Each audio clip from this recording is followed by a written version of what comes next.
Hello there, weary traveller, and welcome to this quiet corner of history.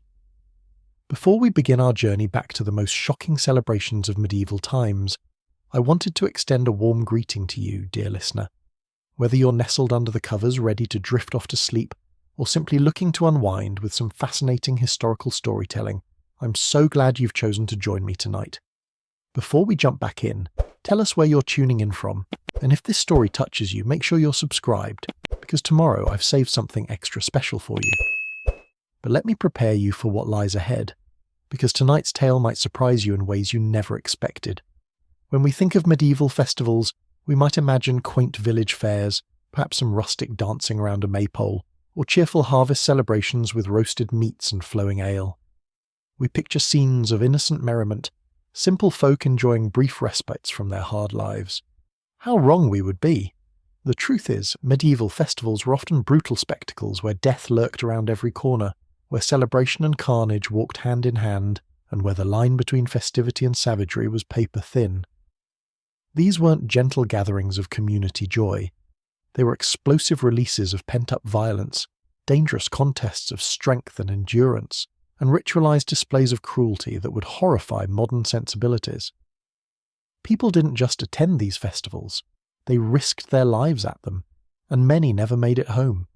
Tonight we'll explore celebrations where participants were crushed to death in frenzied crowds, where religious fervour turned deadly, where sporting competitions became blood-soaked battlefields, and where entire communities gathered to witness spectacles of human suffering that they called entertainment. We'll meet revellers who paid the ultimate price for a moment of joy and discover how medieval society channeled its darkest impulses into what they proudly called their most sacred traditions. If you don't mind, I'd love to know where in the world you're tuning in from and what time of day it is for you right now. Are you perhaps settling in after attending a peaceful modern festival yourself? Maybe a food truck gathering or a music concert where the greatest danger was a long line for the restroom? Feel free to leave a comment and let me know. It's always such a delight to see the diverse community of history enthusiasts gathered here, especially when we're about to explore just how fortunate we are to live in times when celebration doesn't typically involve mortal peril. And if you enjoy this style of calm, immersive tales from the past, even when they venture into surprisingly dark territory, go ahead and click that subscribe button so you don't miss the next installment. There are so many more fascinating and unexpected stories waiting to be discovered together, tales that will change how you see the world our ancestors inhabited. But for now, let's allow the safety and comfort of our modern world to fade away as we travel back to a time when the very act of celebration could be a death sentence, a time when communities gathered not just to feast and dance, but to witness and participate in displays of violence that were considered the height of entertainment. A time when the greatest festivals of the year were measured not just by their joy, but by their body count. Picture, if you will, a world where festival grounds were regularly soaked with blood, where the cheers of crowds mixed with the screams of the dying, and where the most beloved traditions of a community might involve watching fellow human beings suffer and perish for the amusement of all. This wasn't the exception in medieval festival culture. This was often the rule. We'll discover how religious celebrations turned into deadly riots, how harvest festivals became scenes of mass violence, how wedding festivities descended into warfare, and how even the most sacred holidays were marked by rituals so brutal that survival itself was considered a blessing from the divine. These weren't accidents or isolated incidents. They were carefully planned, eagerly anticipated, and deeply embedded in the social fabric of medieval life. Tonight's journey will take us to the crowded squares of Valenhall, where the festival of St. Morgrim claimed dozens of lives each year in ritual combat that the church not only permitted but blessed. We'll witness the infamous running of the Crimson Boar in the mountain village of Thornwick, where young men proved their manhood by facing down wild beasts with nothing but their bare hands, and where failure meant being gored to death before their families' eyes. We'll explore the Feast of Inverted Justice in the trading city of Grimhaven, where for 3 terrifying days each winter, all laws were suspended and the population was encouraged to settle their grievances through violent means. And we'll uncover the dark truth behind the seemingly innocent flower wars of Rosemere, where entire communities engaged in brutal battles disguised as springtime celebrations, leaving fields littered with the bodies of those who simply wanted to honour the changing seasons. These weren't stories whispered in dark corners or hidden from polite society. These were the proud traditions that defined medieval communities, the events that marked the passage of time and the rhythm of life. Children grew up anticipating these festivals, knowing that participating meant risking everything, but understanding that refusing to participate meant social death, a fate some considered worse than the physical death that awaited many festival goers. So settle in, dear listener, and prepare yourself for a journey that will forever change how you think about celebration, community, and the thin veneer of civilization that separates our world from the brutal spectacles our ancestors called their greatest joys. The stories you're about to hear are not for the faint of heart, but they are true, and they reveal depths of human nature that we prefer to forget existed. Welcome to the world of medieval festivals, where every celebration was a dance with death, and where the greatest honour was not just to survive, but to participate with courage in traditions that embodied humanity's capacity for both transcendent joy and unfathomable cruelty. Picture yourself standing in the cobblestone square of a medieval town on the morning of a great festival. The air thrums with an electric anticipation that makes your skin prickle. But this isn't the cheerful excitement of a modern county fair. No, this is something far more primal, far more dangerous. The very stones beneath your feet seem to vibrate with a barely contained violence, as if the earth itself knows what's coming. The dawn mist clings to the timber-framed buildings that lean precariously over the square, their upper stories jutting out like the gnarled fingers of ancient crones, reaching toward each other across the narrow space below. From every window and doorway, faces peer down with a mixture of anticipation and dread. Children press their noses against shutters, wide-eyed and trembling, while their mothers pull them back into the shadows, whispering prayers and clutching protective charms. The smell hits you first. A nauseating mixture of unwashed bodies, rancid ale, fresh bread, and something else. Something metallic that makes your stomach turn. It's the scent of old blood, soaked so deeply into the stones and timber of this place that no amount of scrubbing could ever remove it. This square has seen horrors, has drunk deeply of human suffering, and it hungers for more. Banners snap in the morning breeze, their bright colours a mockery of the darkness they represent. These aren't the cheerful pennants of celebration, but battle standards marking territories, warnings to rival factions, declarations of intent. The symbols embroidered upon them, crossed bones, dripping daggers, snarling beasts, tell stories of festivals past where those who carried such banners either emerged victorious or were carried away on funeral biers. As the sun climbs higher, the crowds begin to gather. But these aren't the families and friends you might expect at a modern celebration.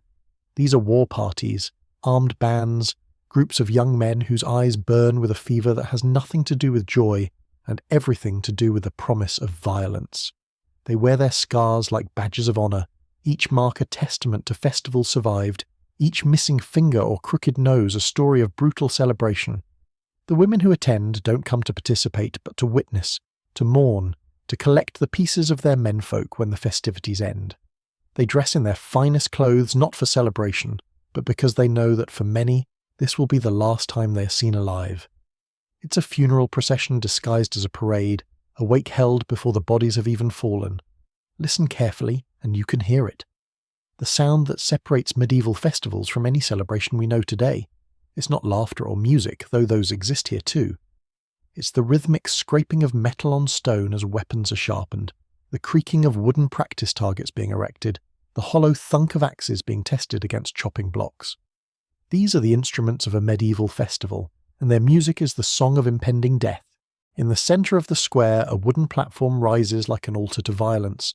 Its boards are stained black with the blood of previous festivals, the wood so saturated with death that it seems to glisten wetly even in the bright morning sun. This is where the main events will unfold, where the festival's true purpose will be revealed in all its brutal glory. The platform isn't decorated with flowers or ribbons. It's surrounded by sawdust and straw, materials chosen not for beauty but for their ability to absorb the blood that will inevitably flow. Around the edges of the square, temporary stalls have been erected, but these don't sell the cotton candy and funnel cakes of modern fairs. Instead, they offer services far more practical for the day ahead. Weapon repair, basic surgery for the wounded, blessed oils for last rites, and coffins in various sizes, including, ominously, many small ones for the children who might not survive the day's festivities. The very air seems to thicken as more people arrive, pressing together in a mass of humanity that grows more dangerous with each passing moment. In our modern world, crowd control means barriers and safety exits. Here, crowds are weapons in themselves, crushing forces that can kill as surely as any sword or axe. The packed bodies generate a heat that has nothing to do with the weather, and everything to do with the barely suppressed violence that courses through the mob like a fever. Church bells begin to toll, but their sound brings no peace. Instead, it's a signal, a call to battle disguised as a call to worship. The festival is about to begin, and with it the transformation of ordinary people into something far more primitive, far more dangerous. The veneer of civilization that holds medieval society together on ordinary days is about to be stripped away, revealing the savage hearts that beat beneath. This is the world of medieval celebration, where festival grounds become battlefields, where community gatherings turn into bloodbaths, and where the greatest honour isn't surviving the festivities, but participating in them with enough courage to risk everything. The morning sun climbs higher, casting long shadows that seem to writhe and dance with anticipation, as if the very darkness knows that soon it will be fed with the lives of those who dared to celebrate. As we stand here on the threshold of understanding these brutal traditions, feel the weight of history pressing down upon us. This isn't just the story of how our ancestors celebrated. It's a window into the depths of human nature itself, a reminder that civilization is a far more fragile thing than we dare to believe. Picture yourself in the rolling hills of Thrandolia during the early months of 1247. The winter snows have melted, leaving the earth soft and receptive, and the first green shoots of spring are pushing through the dark soil. It's a time that should herald hope and renewal, yet there's an unmistakable tension in the air that has nothing to do with changing seasons, and everything to do with the brutal traditions that have shaped this land for centuries beyond memory. You see, it wasn't always like this. There was a time, perhaps 3 or 4 generations past, when the festivals of medieval Europe followed patterns that, while still rough by our standards, bore some resemblance to the community celebrations we might recognise today. Harvest festivals focused on giving thanks for the year's bounty, religious holidays centred on prayer and contemplation. Seasonal celebrations mark the passage of time with dancing, feasting, and the simple joy of neighbours gathering together. But then something changed. Something fundamental shifted in the very soul of medieval society, and what had once been expressions of communal joy transformed into exhibitions of ritualized violence that would make even the most hardened warrior pause in disbelief. Historians have debated the exact causes of this transformation for generations, but the evidence of what medieval festivals became is written in blood across the chronicles of every major kingdom, from Castilian shores to the frozen reaches of the northern territories. The shift began, according to most scholarly accounts, during what came to be known as the Age of Iron Revelry, roughly spanning the period from 1180 to 1340. This era coincided with several devastating plagues that swept across the continent, leaving communities decimated and survivors grappling with a grief so profound that it seemed to poison the very concept of celebration itself. Death had become so commonplace, so ever-present, that the distinction between life and death, between joy and suffering, began to blur in ways that fundamentally altered how people understood the purpose of coming together. The Black Chronicle of Valdris, penned by a monk named Brother Theron, who witnessed some of the most notorious festivals of this period, provides us with chilling insight into this transformation. He writes, "The people have forgotten how to celebrate life without first offering tribute to death. They dance not in joy but in defiance, and their laughter rings hollow as the tolling of funeral bells. What once honoured the divine now serves darker masters, and the festivals that should unite our communities in love instead bind them together through shared suffering and witnessed cruelty. Consider the festival of St. Erasmus in the mountain kingdom of Vorthak, which began as a simple religious observance honouring a martyr known for his compassion toward the poor. By the year 1203, this gentle commemoration had evolved into something called the Trial of Bleeding Mercy, where participants competed to demonstrate their devotion through increasingly extreme acts of self-inflicted pain. What started as voluntary fasting and prayer became ritualized self-flagellation, then progressed to contests of endurance that regularly claimed lives. The transformation wasn't random. It followed a perverse logic that made perfect sense to medieval minds, shaped by constant exposure to violence, disease, and death. If suffering was the human condition, these communities reasoned, then the highest form of celebration must involve the willing embrace of that suffering. If death stalked every household, then festivals should honor death's power by offering it voluntary sacrifices. If pain was inevitable, then choosing to experience pain became a form of spiritual transcendence. The Church, which might have been expected to restrain these excesses, instead found itself in the peculiar position of having to accommodate and eventually sanctify practices that had grown so deeply rooted in popular culture that opposing them would have meant spiritual rebellion. Bishops and abbots across the continent began developing elaborate theological justifications for what they termed celebration through suffering, arguing that communal endurance of pain brought communities closer to understanding Christ's passion. This ecclesiastical endorsement gave birth to some of the most horrifying spectacles medieval Europe ever witnessed. The Feast of Sacred Wounds in Grimholt became a week-long exhibition where entire families competed to demonstrate their faith through increasingly creative forms of self-torture. The Festival of Divine Judgment in Ravenspire evolved into a series of brutal trials by combat where community disputes were settled through fights to the death that were considered both entertainment and religious ritual. But perhaps most disturbing was how these violent celebrations became integral to the economic and social fabric of medieval life. Towns that hosted the most brutal festivals attracted visitors from hundreds of miles away, bringing valuable trade and commerce. Young people made pilgrimages to famous festival sites not for spiritual enlightenment, but for the chance to prove their courage in contests that had astronomical mortality rates. Marriage contracts began including clauses about which festivals the couple would attend together, and inheritance laws developed provisions for distributing property when entire families were wiped out during seasonal celebrations. The transformation reached its peak during the reign of King Aldric the Bloodthirsty in the Kingdom of Ashenmore, who declared that no festival in his realm could be considered legitimate unless it resulted in at least 12 deaths. His royal decree, issued in 1289, essentially weaponized celebration itself, turning every community gathering into a potential massacre that was not only legal, but actively encouraged by the crown. What makes this historical transformation particularly chilling is how completely normal it became to the people living through it. Chronicles from the period don't describe these violent festivals as aberrations or tragedies. They discuss them with the same matter-of-fact tone we might use to describe a county fair or music festival.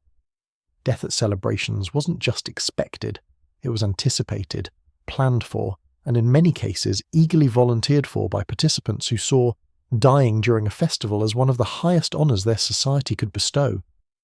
The psychological mechanisms that allowed entire populations to embrace such brutality reveal uncomfortable truths about human nature that extend far beyond the medieval period, truths that help explain how ordinary people in any era can be conditioned to accept and even celebrate violence as entertainment. Preparing and narrating this story took us a lot of time, so if you're enjoying it, subscribe to our channel. It means a lot to us. Now back to the story. Of all the festivals that exemplified this transformation from celebration to carnage, none was more infamous than the Feast of the Crimson Tide that took place every autumn in the prosperous trading city of Blackmoor.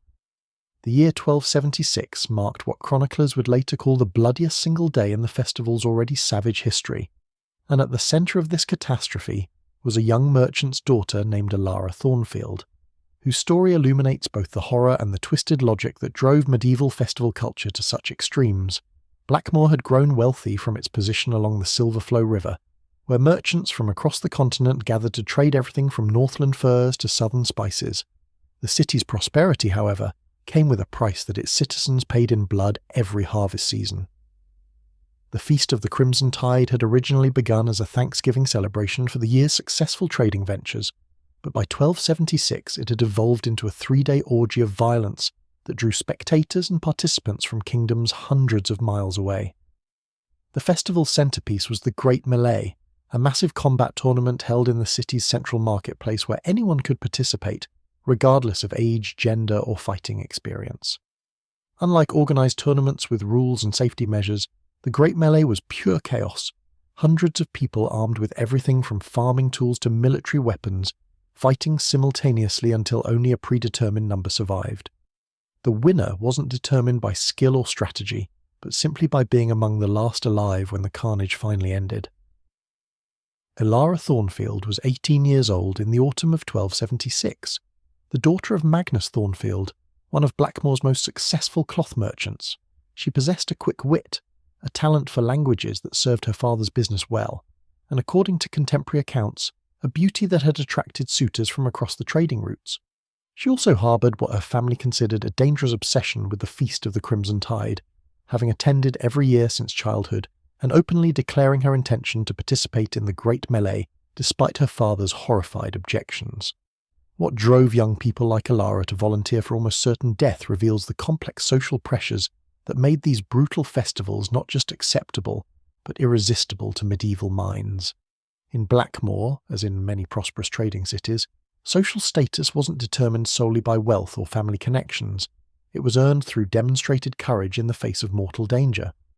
Young merchants who refused to participate in the Great Melee found themselves excluded from the most profitable trading partnerships, their cowardice marking them as unreliable business partners who couldn't be trusted in difficult negotiations. For young women like Elara, the pressure was even more intense.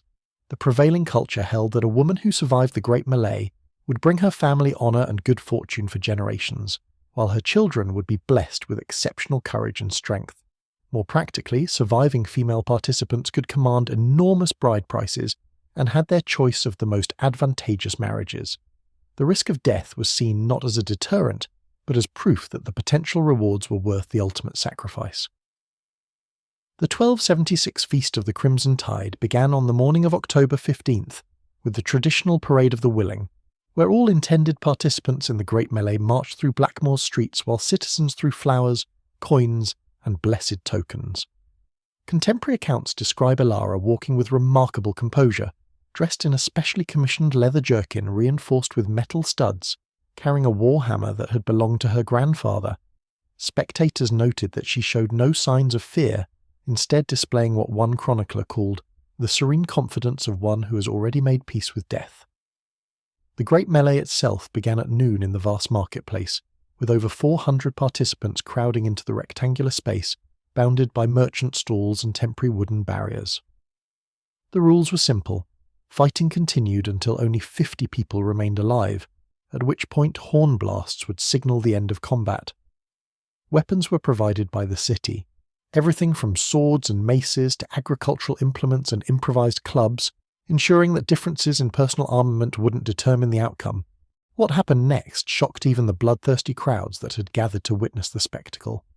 Within minutes of the horn blast that started the melee, the fighting had devolved into pure chaos, as alliances formed and dissolved, families turned on each other, and the marketplace became a slaughterhouse where the screams of the dying mixed with the cheers of spectators. Elara, despite her youth and relative inexperience, proved to be a formidable fighter, using her intelligence and agility to avoid the massive brawls while systematically eliminating isolated opponents. The turning point came when a group of seasoned mercenaries, recognizing Elara as a threat, coordinated an attack designed to eliminate her. Instead of fleeing or seeking help, she made a decision that became legendary in Blackmore folklore. She climbed onto an overturned merchant cart and challenged the entire group to single combat, offering to fight them one by one rather than all at once. The crowd, amazed by this display of courage, began chanting her name, and even her intended killers were so impressed that they agreed to her terms. One by one, Elara fought and defeated 3 experienced warriors, using a combination of skill, cunning, and sheer determination that left even the most jaded observers speechless. Her victory, however, came at a terrible cost. She had sustained wounds that would prove mortal, though she continued fighting for another hour before finally collapsing just as the horn announced the end of the melee. The irony was devastating. Elara had achieved exactly what she sought: eternal honour, legendary status, and the kind of heroic death that medieval society valued above long life. Her funeral became an even larger celebration than the festival itself, with delegations from distant kingdoms coming to pay their respects to the young woman who had embodied everything their culture considered noble and brave. Imagine waking up on the morning of a great festival in the cramped quarters of a medieval hovel, but not with the excitement we might feel before a modern celebration. Instead, your stomach churns with a mixture of dread and resignation as you contemplate the day ahead. The air is thick with the smell of fierce sweat and the acrid smoke from countless hearth fires burning what little fuel families can spare. Today is not a day of joy. It is a day of survival, and for many in your social position, survival is far from guaranteed. For the vast majority of medieval people, festivals represented a brutal lottery where participation was mandatory, but outcomes were devastatingly unequal. While wealthy merchants like Magnus Thornfield could choose whether their children participated in events like the Great Melee, the poor had no such luxury. Serfs, labourers, beggars, and the countless masses who formed the foundation of medieval society were compelled to take part in festival activities that were designed, either deliberately or through cruel indifference, to thin their numbers while providing entertainment for their social superiors. Consider the daily reality of someone like Willem the Ropemaker, a craftsman in the village of Millbrook who lived through the infamous Festival of the Broken Crown in 1284. Willem possessed the skills necessary to create the sturdy ropes that held together everything from ship rigging to siege engines. But his modest prosperity meant nothing when festival season arrived. The Festival of the Broken Crown required every adult male in the village to participate in what was euphemistically called the Trial of Worthiness, a series of increasingly dangerous competitions that determined not just social status for the coming year, but access to food, shelter, and basic survival necessities. The trial began before dawn with the Gauntlet of Thorns, where participants had to crawl through a tunnel constructed from brambles and sharpened wooden stakes.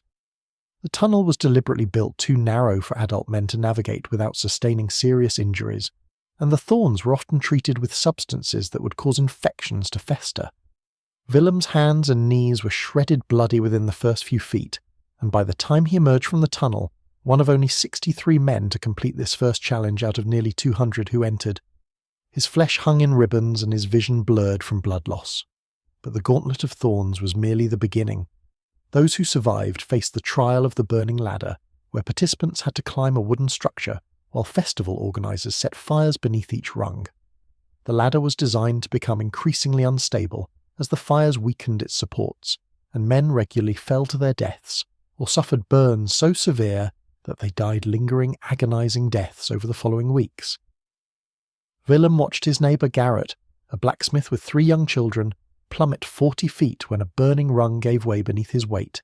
Garrett's screams as he lay with both legs shattered were quickly drowned out by the cheers of spectators who had wagered on how long he would survive. The economic reality underlying these brutal competitions reveals the calculated cruelty of medieval festival culture. Villages and towns used festivals as a form of population control, deliberately eliminating what authorities considered excess population, while simultaneously extracting entertainment value from their deaths. The survivors of festival trials received preferential treatment in land distribution, craft guild admission, and marriage arrangements, creating powerful incentives for participation, even when the mortality rates were astronomical. Willem survived the trial of the Burning Ladder, though not without consequences that would haunt him for the rest of his shortened life. The intense heat had damaged his lungs so severely that he could never again work with the concentration his craft required, and the burns on his arms left him partially disabled. Yet he was considered fortunate. Of the 63 men who completed the Gauntlet of Thorns, only 19 survived to face the final challenge of the Festival of the Broken Crown. The concluding trial, known as the Dance of Daggers, epitomised the sadistic creativity that medieval festival organisers brought to their work. Survivors were paired randomly and given identical weapons, usually simple knives or short swords, then forced to fight until one was dead or so severely wounded that death was inevitable. The dance element came from rules requiring combatants to maintain specific rhythmic movements throughout the fight, with violations punishable by immediate execution, regardless of the fight's outcome. Willem found himself paired against Marcus the Miller, a man he had known since childhood, and whose daughter was betrothed to Willem's eldest son. The 2 men wept openly as they took their positions in the village square, surrounded by hundreds of spectators who had wagered on the outcome with the casual interest they might show in a horse race. The crowd included Willem's own family, his wife Margot and their 3 children forced to watch by village law, their presence intended to add emotional weight to the spectacle. The fight that followed was less a combat than a mutual suicide, with both men deliberately attempting to minimise their own effectiveness while appearing to follow the prescribed dance movements.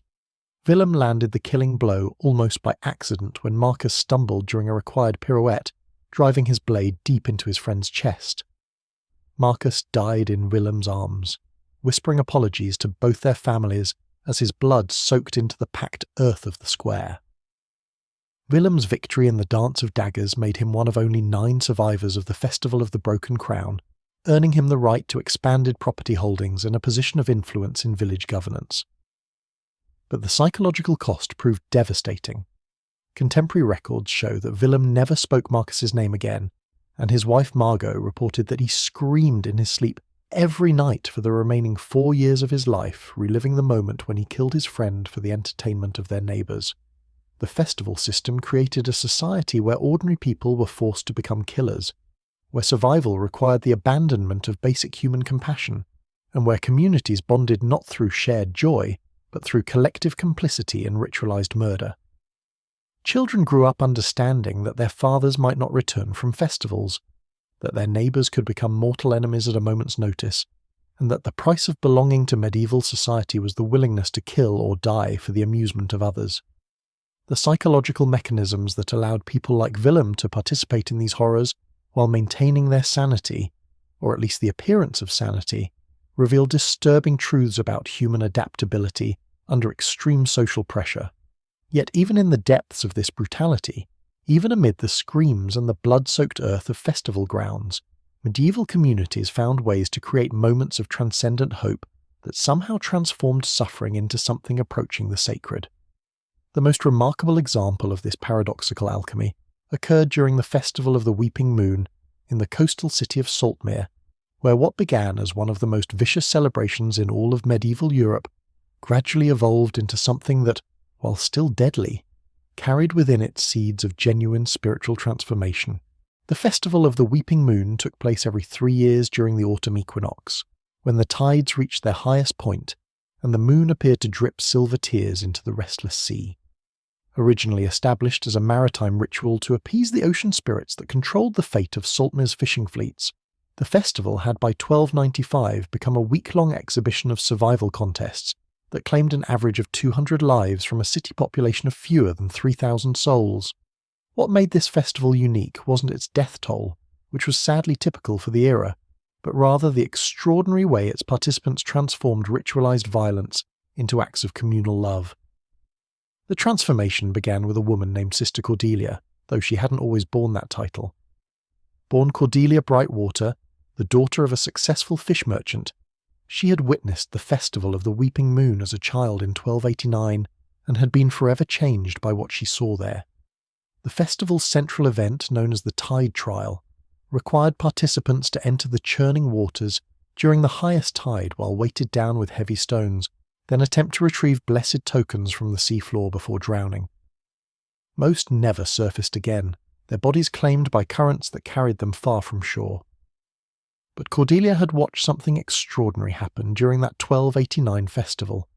As dozens of participants disappeared beneath the grey waves, the crowd had not cheered or celebrated as was customary at other brutal festivals. Instead, they had begun to sing, a low, mournful harmony that seemed to rise from the very depths of human sorrow and somehow transform that sorrow into something beautiful. The song had no words in any language Cordelia recognised, yet its meaning was unmistakable. It was a lament for the dead, a prayer for the living, and a recognition that both death and life were part of some larger mystery that transcended understanding. By the time the next Festival of the Weeping Moon arrived in 1292, Cordelia had taken vows as a nun, and had spent 3 years developing what she called the ritual of sacred witness. Working with the city's religious authorities and the festival organisers, who were initially sceptical but eventually convinced by her passionate arguments, she established new traditions that would forever change how Saltmere's citizens experienced their most deadly celebration.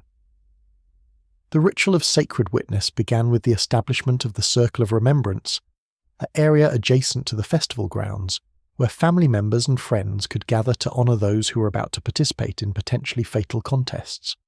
But this wasn't simply a place for mourning or fearful waiting. Instead, Cordelia had created a space where the living could actively participate in the spiritual transformation of violence into sacrifice, where witnesses became participants in their own right. As festival contestants prepared for the tide trial, their loved ones would form concentric circles around them, each circle representing a different form of spiritual support. The innermost circle consisted of immediate family members who would share stories of the participant's life, recounting moments of kindness, courage, and love that had defined their character. These weren't eulogies delivered in anticipation of death, but celebrations of life that affirmed the participant's value regardless of the contest outcome. The second circle was composed of friends and neighbours who would offer practical promises, vows to care for the participant's family if they didn't survive, commitments to continue their work or craft, pledges to preserve their memory through specific acts of service to the community. These weren't empty gestures, but binding oaths that created networks of mutual obligation extending far beyond the festival itself. The outermost circle included anyone from the community who wished to participate in what Cordelia called the burden sharing. Each person in this circle would take upon themselves a specific aspect of the participant's fears, doubts, or regrets, symbolically lightening the spiritual load that the contestant carried into the deadly waters. A merchant might assume responsibility for the participants' unpaid debts. A mother might take on their worries about abandoned children. A craftsman might inherit their unfinished projects. But perhaps the most revolutionary aspect of Cordelia's innovation was the establishment of the choice of transformation. For the first time in festival history, participants in the tide trial were given a meaningful alternative to simply attempting the deadly underwater retrieval. They could choose instead to enter the water carrying messages from the community to the spirits of those who had died in previous festivals, a task that was still dangerous but significantly less likely to be fatal. This alternative wasn't considered a form of cowardice or failure. Instead, participants who chose the messenger role were understood to be taking on a different but equally valuable form of risk. They were volunteering to serve as bridges between the living and the dead, carrying the grief, love, and unfinished business of the entire community into the realm of spirits. Many who chose this path reported profound spiritual experiences while underwater, visions of deceased loved ones, encounters with otherworldly beings, moments of transcendent understanding that they carried back to shore. The impact of these changes rippled through Saltmere's entire social structure. For the first time, a medieval festival had created space for meaningful participation by those who weren't physically competing in deadly contests. The elderly, the disabled, children, and pregnant women all found roles in the ritual of sacred witness that made them essential to the festival's spiritual success, rather than mere spectators to others' suffering. The transformation became even more profound during the 1295 Festival of the Weeping Moon, when something unprecedented occurred. A young fisherman named Thomas Stormwright, who had chosen the traditional tide trial rather than the messenger alternative, found himself in desperate trouble beneath the churning waters. The weighted stones that were supposed to help him reach the seafloor had instead trapped him in underwater currents that threatened to drag him far from shore. As Thomas struggled against the weights and the tide, something remarkable happened above the surface. The assembled crowd, over 1,000 people arranged in their concentric circles, began to sing the wordless lament that had become associated with the festival. But this time, the song wasn't simply an expression of sorrow. Instead, it seemed to take on a life of its own, creating acoustic vibrations that somehow penetrated the water and provided Thomas with the guidance he needed to navigate back to safety. Thomas later claimed that the song had appeared to him underwater as visible pathways of light, showing him routes through the currents that he never could have discovered on his own. Whether this was literally true or simply the product of oxygen-deprived hallucination mattered less than its effect on the community. The people of Saltmere had discovered that their collective voice, their shared spiritual intention, could somehow transcend the physical boundaries between life and death, between the world above the waves and the mysterious realm beneath. This discovery led to the development of what became known as the Song of Guidance, a musical practice that transformed the Festival of the Weeping Moon from a simple exhibition of individual courage into a profound exercise in community spiritual power. Subsequent festivals saw the death toll drop dramatically, not because the contest became less dangerous, but because participants entered them supported by a level of collective spiritual energy that somehow enhanced their chances of survival. The Song of Guidance spread to other coastal communities, then inland to cities and villages that adapted its principles to their own local festivals. Within 2 generations, a network of communities had developed traditions that maintained the essential danger and sacrifice that medieval festival culture demanded, while simultaneously creating opportunities for genuine spiritual transformation and community bonding. What made Sister Cordelia's innovations so remarkable wasn't that they eliminated the violence and death that characterized medieval festivals, that would have been impossible within the cultural context of the time. Instead, she had found a way to transform meaningless brutality into meaningful sacrifice, to create space for love and hope within structures designed to generate fear and despair. The ripple effects of these changes would eventually contribute to broader transformations in medieval society, as communities that learned to support each other through festival ordeals began applying the same principles to other challenges they faced together. The innovations that began in Saltmere with Sister Cordelia's ritual of sacred witness created ripples that spread across the medieval world, inspiring communities to find their own ways of transforming brutal necessity into meaningful sacrifice.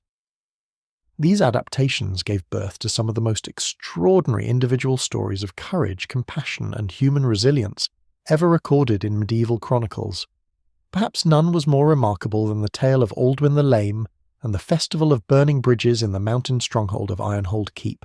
Ironhold Keep perched on a rocky outcrop high in the Grimspine Mountains, where 3 treacherous passes converged to create the only viable trade route between the northern kingdoms and the southern lowlands. The fortress city's population of merchants, soldiers, and craftsmen had grown wealthy by controlling this strategic bottleneck, but their prosperity came with a terrible price. Every winter, as the mountain passes became impassable, and the community faced months of isolation, they held the Festival of Burning Bridges, a week-long series of contests designed to reduce the population to sustainable levels before the lean months ahead.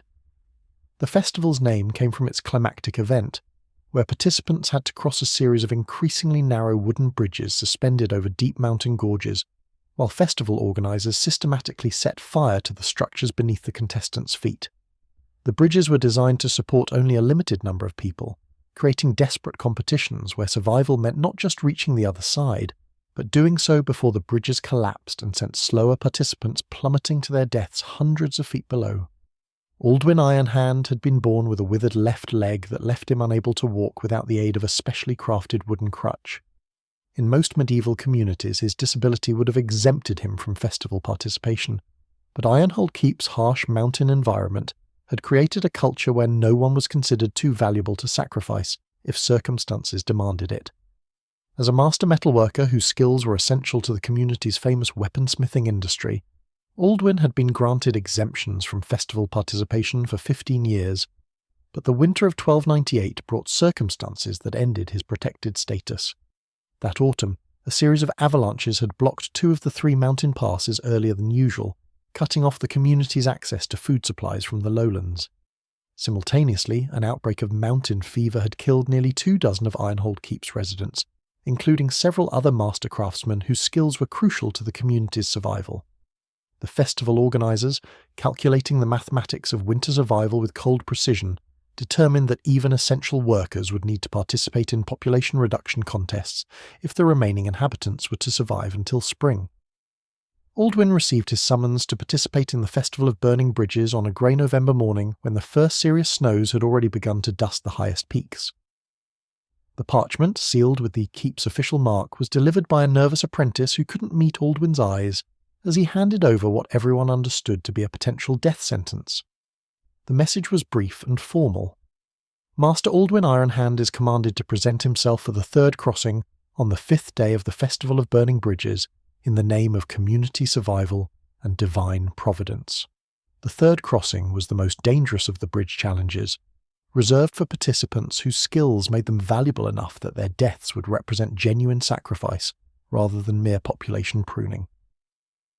The bridge itself was a masterwork of engineering, designed specifically to create maximum psychological torment, narrow enough that participants had to proceed single file, long enough that the crossing took several minutes under the best circumstances, and constructed with deliberate weak points that would fail catastrophically once the fires reached critical intensity. What made Aldwin's situation extraordinary wasn't simply that he faced almost certain death due to his disability. It was the response his summons triggered throughout Ironhold Keep's tight-knit community.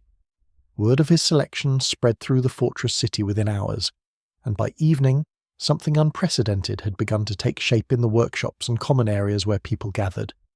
Gareth Strongarm, the Keep's master armourer and Aldwin's closest friend, was the first to approach him with a proposal that would have been considered treasonous in most medieval contexts.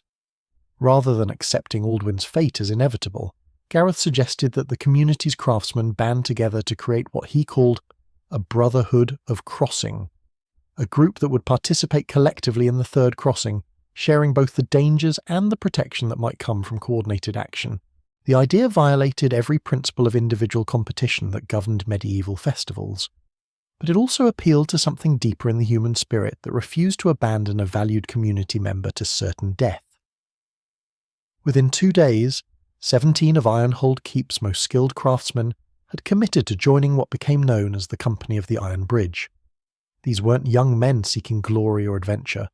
They were experienced artisans with families, responsibilities, and everything to lose, choosing to risk their lives for a friend who had spent years creating the tools and weapons that kept their community prosperous. The company's preparation for the third crossing became a community-wide effort that transformed the entire character of the Festival of Burning Bridges. Instead of the usual atmosphere of fearful anticipation and morbid excitement, the keep buzzed with collaborative energy as residents contributed skills and resources to give the company their best chance of survival. Rope makers worked around the clock to create safety lines. Leather workers crafted specialized harnesses designed to distribute weight across the burning bridge's supports.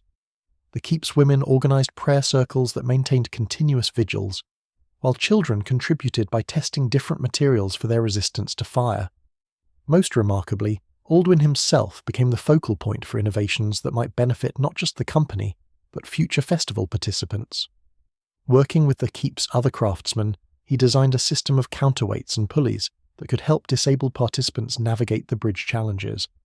The irony wasn't lost on anyone that a man facing death because of his physical limitations was using his final days to create tools that might save others with similar challenges. On the morning of the third crossing, something unprecedented occurred in the history of Ironhold Keep's brutal festivals.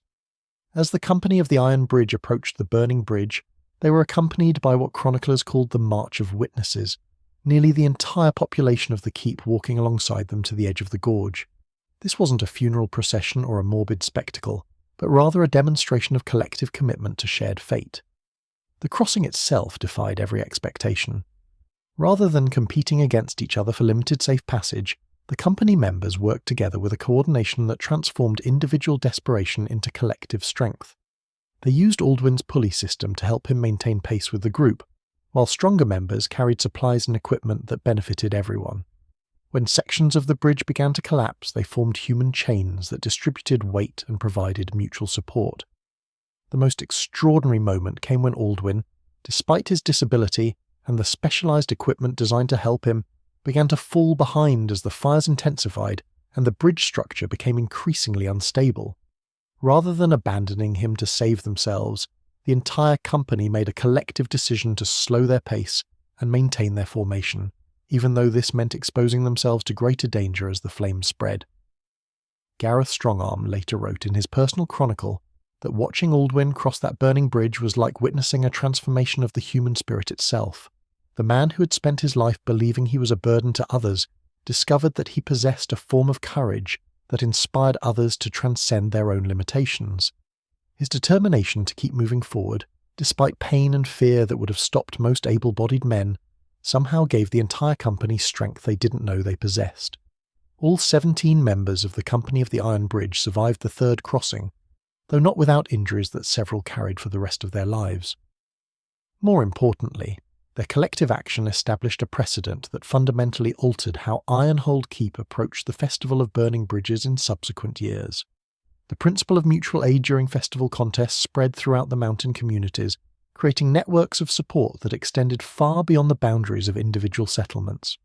The extraordinary events at Ironhold Keep sent shockwaves through the highest echelons of medieval society, proving that even the most privileged and powerful were not immune to the brutal demands of festival culture.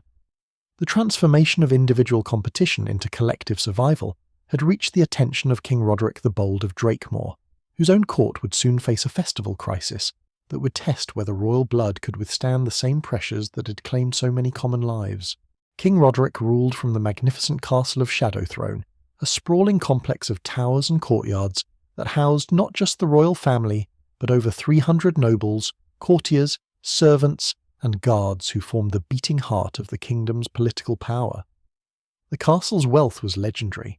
Its walls were lined with tapestries woven from golden thread, its halls illuminated by crystal chandeliers imported from distant lands, and its kitchens capable of preparing feasts that could feed armies. Yet for all its splendour, Shadowthrone was subject to the same brutal, festival traditions that governed every other community in the medieval world. The Festival of Royal Reckoning occurred every 5 years at Shadowthrone, designed specifically to prevent the royal court from becoming too insulated from the violent realities that shaped the lives of their subjects. The festival's central premise was that luxury and power meant nothing in the face of fate's cruel arbitrariness, and that even kings and queens must prove their worthiness to rule through participation in contests that offered no guarantee of survival.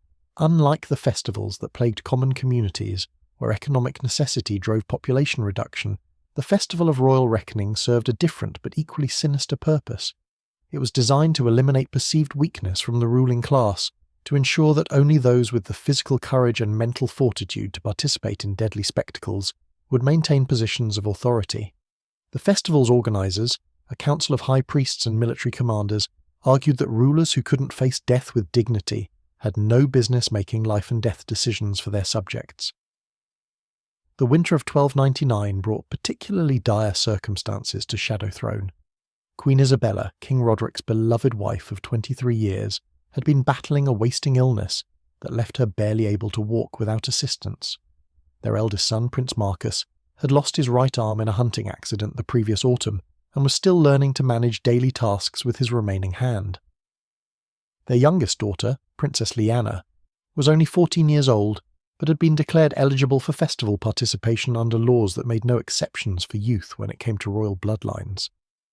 The approach of the Festival of Royal Reckoning created an unprecedented crisis within the royal family.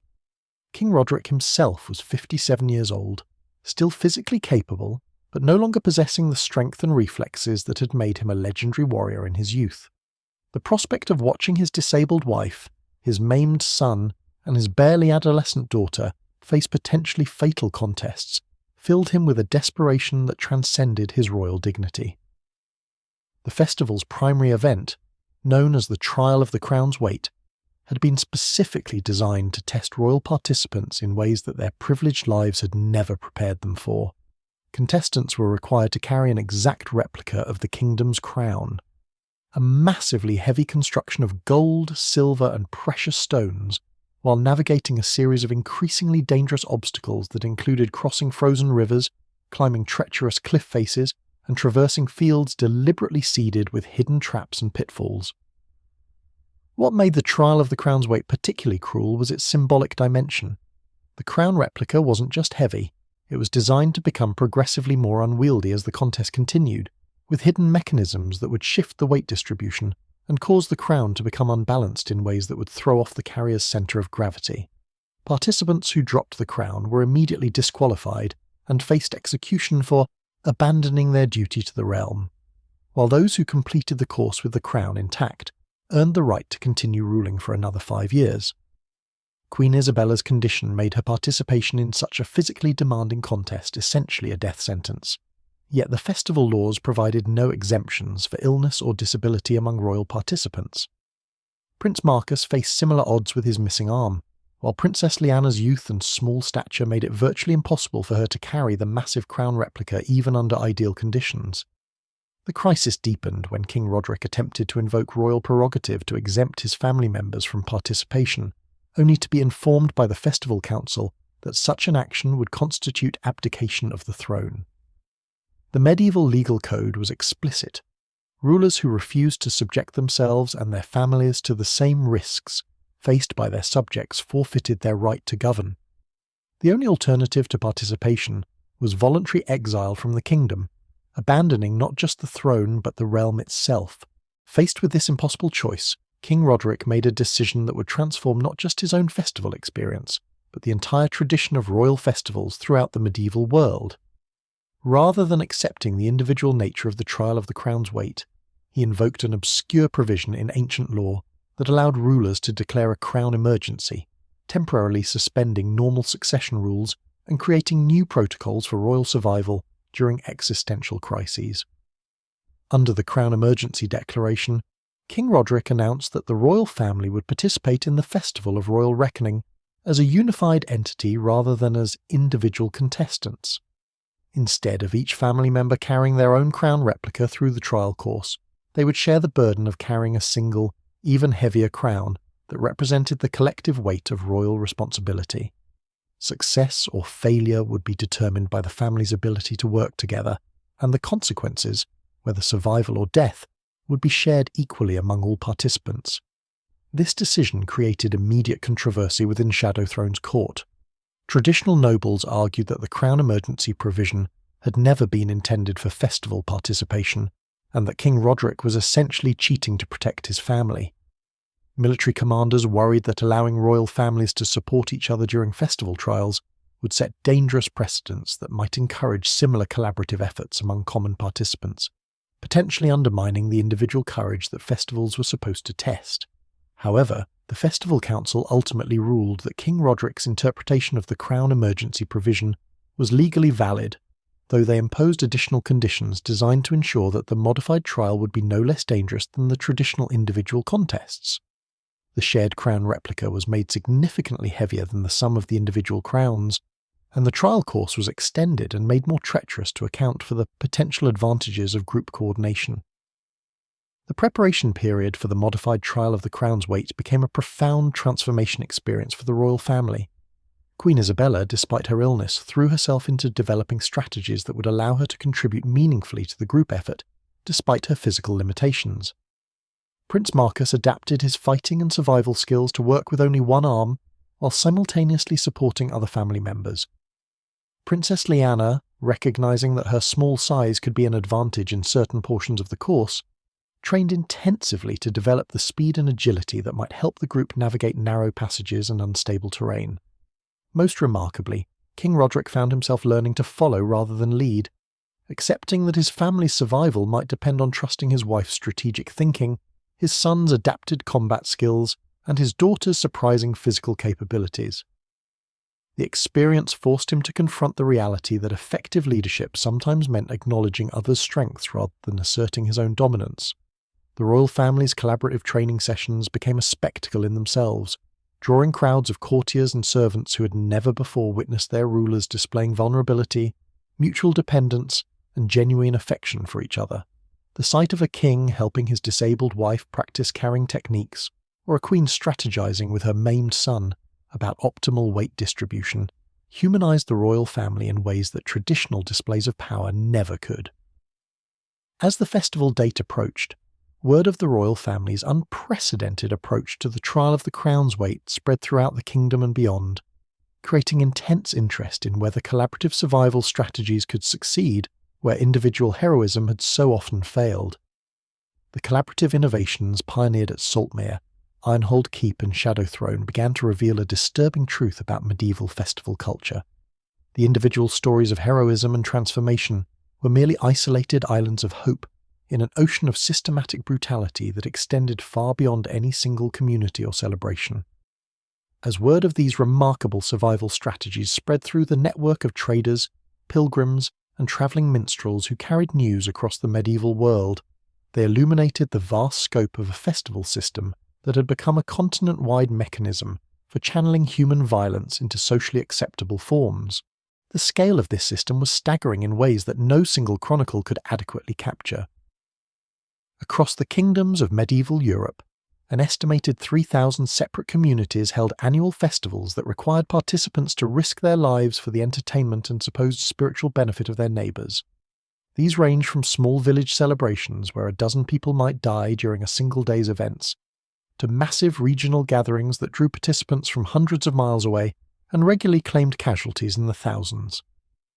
The Festival of the Iron Tears in the Duchy of Ravenshollow exemplified the industrial scale that medieval celebration had achieved by the end of the 13th century. Held every autumn in a natural amphitheatre carved from black volcanic rock, this 3-week spectacle drew participants and spectators from across northern Europe. The festival grounds covered nearly 50 square miles and included permanent structures, arenas, obstacle courses, weapon testing grounds and elaborate trap-filled mazes that rivaled the architectural complexity of major cathedrals. What made the Festival of the Iron Tears particularly horrifying was its systematic approach to cataloguing and celebrating death. Festival organisers maintained detailed records of every participant who died during the celebrations, creating elaborate genealogies of festival martyrdom that stretched back over 2 centuries. Families took pride in their festival lineages, with children raised from birth to understand that dying courageously during the Iron Tears was the highest honour their bloodline could achieve. The festival's centrepiece was the Crimson Amphitheatre, a massive circular arena where up to 10,000 spectators could gather to watch contests that were designed specifically to ensure that every event ended with multiple deaths. The arena's floor was constructed from a special mixture of sand and powdered stone that would absorb blood without becoming slippery, allowing for continuous combat throughout the day without interruption for cleanup.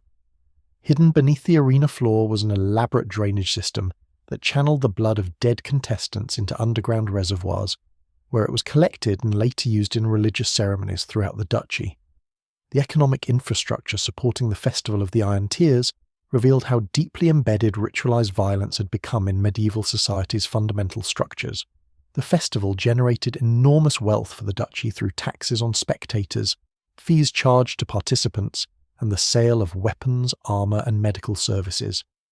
Entire industries had developed around festival tourism, with specialised inns that catered to spectators who wanted rooms with views of execution sites, restaurants that served meals prepared according to the final wishes of condemned participants, and shops selling souvenirs made from the bones and belongings of festival victims. Perhaps most disturbing was the festival's educational component. The duchy's schools required all children over the age of 10 to attend specific festival events as part of their moral instruction, teaching them to distinguish between honourable and dishonourable ways of dying during festival contests. Children were expected to write detailed reports, analysing the courage, technique, and spiritual preparation displayed by participants they watched being killed, and these reports were graded as seriously as arithmetic or Latin lessons. The psychological mechanisms that allowed entire populations to not just accept, but actively celebrate such systematic violence reveal uncomfortable truths about the malleability of human moral reasoning under social pressure. Chronicles from the period show that people who lived in festival-centred communities didn't view themselves as participating in anything evil or aberrant. Instead, they saw their celebrations as expressions of the highest human values: courage, sacrifice, community solidarity, and spiritual devotion. The Festival of Broken Oaths in the Trading Confederation of the Amber Coast demonstrated how completely festival violence had been integrated into medieval economic and legal systems. This annual celebration served as the Confederation's primary method for resolving commercial disputes, with merchant families forced to settle disagreements through combat trials that often resulted in the complete elimination of entire business dynasties. The festival wasn't considered a barbaric relic of a more primitive time. It was viewed as the most fair and efficient method available for maintaining commercial order in a complex trading network. Merchants who felt they had been cheated or defrauded during the year could challenge their alleged victimizers to formal combat during the Festival of Broken Oaths, with the understanding that death during such combat would constitute divine judgment on the dispute. The Confederation's legal code had evolved elaborate procedures for ensuring that these commercial death matches were conducted according to strict rules of fairness, with trained referees, standardized weapons, and detailed protocols for determining when a participant was too injured to continue fighting. The festival's most chilling aspect was its integration of children into the violence through the practice of inheritance by combat. When merchant fathers died during festival contests, their sons, some as young as 12 years old, were required to immediately fight their deceased father's opponents in order to preserve their family's commercial rights. The Confederation's records show that approximately 40% of these child combatants died during their inheritance fights, but those who survived were considered to have proven their worthiness to assume control of their family's business interests. The Festival of Burning Virtues in the mountain kingdom of Stormhold revealed how medieval communities used celebration violence to enforce social conformity and eliminate individuals whose behaviour or beliefs deviated from accepted norms. Unlike other festivals that focused primarily on tests of physical courage or combat skill, the Burning Virtues specifically targeted people accused of moral failings, adultery, theft, heresy, disobedience to parents, or even excessive pride or vanity. The festival's trials were designed to be impossible to survive through physical prowess alone, instead requiring participants to demonstrate their spiritual worthiness through enduring increasingly severe tortures while maintaining their composure and continuing to proclaim their devotion to community values. The trials began with relatively minor physical hardships, standing in freezing water for hours, carrying heavy stones while walking barefoot across sharp rocks, or remaining motionless while insects and small animals were allowed to bite and sting exposed flesh. Participants who succeeded in these preliminary trials faced progressively more severe tests, being partially buried alive and left to meditate on their sins, while crowds threw stones at their exposed heads, having their hands and feet deliberately broken and then being required to perform complex manual tasks, or being suspended over fires and slowly lowered toward the flames while reciting religious prayers and community loyalty oaths. The festival organisers claimed that participants who died during these trials had proven their guilt through their inability to withstand divine judgment, while those who survived demonstrated that their spiritual purity had earned them divine protection. In practice, survival rates were so low that the Festival of Burning Virtues served as an efficient method for eliminating anyone whose presence in the community had become inconvenient for political, economic, or personal reasons. The documentation surrounding these festivals reveals that medieval communities developed increasingly sophisticated methods for psychologically preparing their populations to accept and participate in systematic violence. Religious authorities created elaborate theological justifications for festival brutality, arguing that witnessing and participating in ritualized death brought communities closer to understanding divine will. Educational systems trained children from birth to view festival violence as natural and necessary. Legal frameworks made participation in deadly celebrations a civic duty equivalent to military service or tax payment. The cumulative effect of these systems was the creation of a civilization where the capacity for violence was not just tolerated but cultivated as a fundamental social virtue, where the willingness to kill or die for entertainment had become a prerequisite for full membership in community life. Yet even as the festival system reached its most horrifying extremes, seeds of transformation were already taking root in the very communities that had perfected ritualized violence. The innovations that began with Sister Cordelia's ritual of sacred witness and spread through the collaborative efforts at Ironhold Keep and Shadowthrone had created an underground network of festival reformers who were quietly working to subvert the culture of death from within. By the early years of the 14th century, these efforts would culminate in what historians now call the Great Festival Reformation, a movement that didn't seek to eliminate deadly celebrations but rather to transform their fundamental purpose from destruction to genuine spiritual transcendence. The catalyst for this transformation came from an unexpected source: the children who had grown up watching their families and communities participate in festival violence. Unlike their parents, who had been gradually conditioned to accept brutality as normal, these young people had developed a unique perspective on the festival system. They understood its mechanisms intimately, having been raised within it, but they also possessed a clarity of vision that allowed them to see alternatives that had become invisible to older generations. The movement's unofficial leader was a young woman named Thessa Brightforge, the daughter of a weaponsmith from the industrial city of Iron Vale, where the Festival of Molten Streams had become one of the most technically sophisticated celebrations of violence in the medieval world. Iron Vale's festival featured elaborate mechanical contraptions that could simultaneously torture dozens of participants, while precise timing mechanisms ensured that spectators witnessed carefully choreographed sequences of death and suffering. the city's engineers had achieved a level of precision in orchestrating human destruction that rivaled their achievements in metalworking and mechanical engineering. Thessa had been born in 1285, the same year that her older brother Garrett had died during his first festival participation at the age of 16. She had spent her childhood watching her parents struggle with the impossible mathematics of festival culture. They desperately wanted to protect their remaining children from the same fate that had claimed Garrett, yet they also understood that refusing to participate in festival activities would mean social and economic exile from the only community they had ever known. As Thessa reached adolescence, she began to develop what she called the vision of the third path, a revolutionary concept that festival participation could serve spiritual purposes without requiring actual death or severe injury. Working with a small group of young people from various trades and social backgrounds, she began experimenting with festival modifications that would preserve the essential elements of risk, sacrifice, and community bonding while eliminating the systematic killing that had become the festival's primary focus. The first major test of Thessa's innovations came during the 1303 Festival of Molten Streams, when she and 17 other young people from Iron Vale requested permission to participate in what they called the Trial of Living Sacrifice. Instead of attempting to survive the festival's traditional death traps, they proposed to undertake a series of challenges that would require them to risk their lives for the direct benefit of their community, rather than simply for entertainment.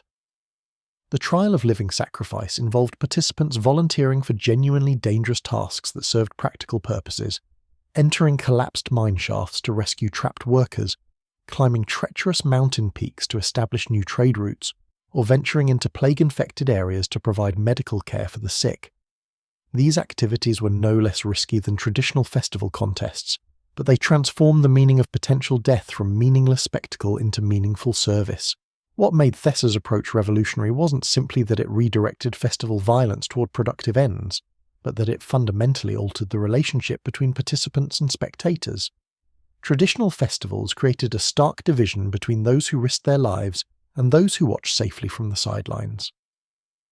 The Trial of Living Sacrifice instead created a dynamic where spectators became beneficiaries of participants' courage, establishing bonds of gratitude and mutual obligation that strengthened community ties rather than simply providing entertainment. The success of Iron Vale's modified festival sent shockwaves through the network of communities that had been experimenting with collaborative survival strategies. Within 2 years, similar modifications had been implemented in over 40 different settlements, each adapting the basic concept of living sacrifice to their own local conditions and needs. The mountain communities around Ironhold Keep developed avalanche trials, where festival participants competed to establish and maintain emergency supply routes through dangerous mountain passes during winter storms. The coastal cities near Saltmere created storm rescue festivals, where participants risked their lives attempting to save fishing vessels caught in dangerous weather.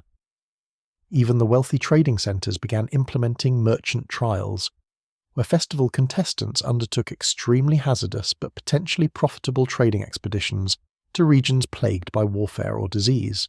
These modified festivals maintained the essential psychological and social functions that had made the original brutal celebrations so persistent. They still provided outlets for communities to test and display courage, to reinforce social bonds through shared risk, and to create memorable experiences that would be talked about and remembered for generations. The crucial difference was that the courage being tested and displayed served constructive rather than destructive purposes. The transformation process wasn't without resistance. Traditional festival organisers argue that eliminating direct combat and systematic killing would weaken the spiritual power of the celebrations, making them unable to serve their essential function of bringing communities into contact with divine forces. Military leaders worried that populations not regularly exposed to violent death would become soft and unprepared for warfare. Religious authorities feared that reducing the element of arbitrary death would diminish festivals' ability to remind people of their mortality and spiritual vulnerability. Most significantly, the festival system had created powerful economic interests that depended on continuing the traditional practices. Weapon manufacturers, arena builders, professional trainers who prepared participants for deadly contests, and the vast network of merchants who sold goods and services to festival tourists All had compelling financial reasons to resist changes that might reduce demand for their products and services. The breakthrough came when Thessa and her growing network of festival reformers realized that their most effective strategy wasn't to argue against the traditional festival's spiritual and social value, but rather to demonstrate that modified festivals could achieve the same goals more effectively.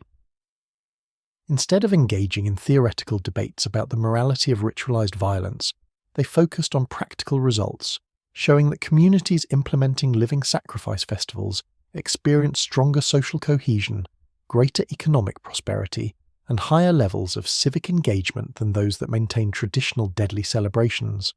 The evidence was compelling.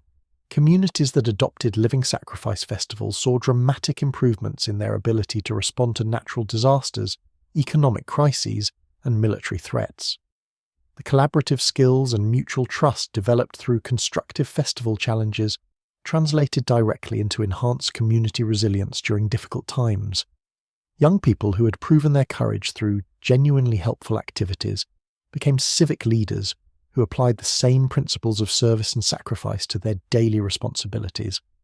Perhaps most importantly, the modified festivals proved to be more spiritually transformative than their violent predecessors.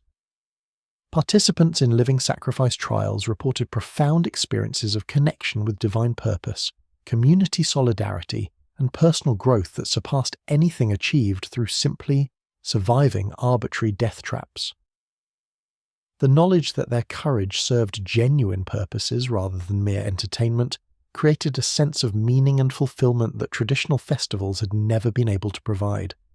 By 1310, the Great Festival Reformation had reached a tipping point. More than half of the major festival-holding communities in Northern Europe had implemented some form of living sacrifice modification, and the economic benefits of constructive celebration were becoming impossible to ignore.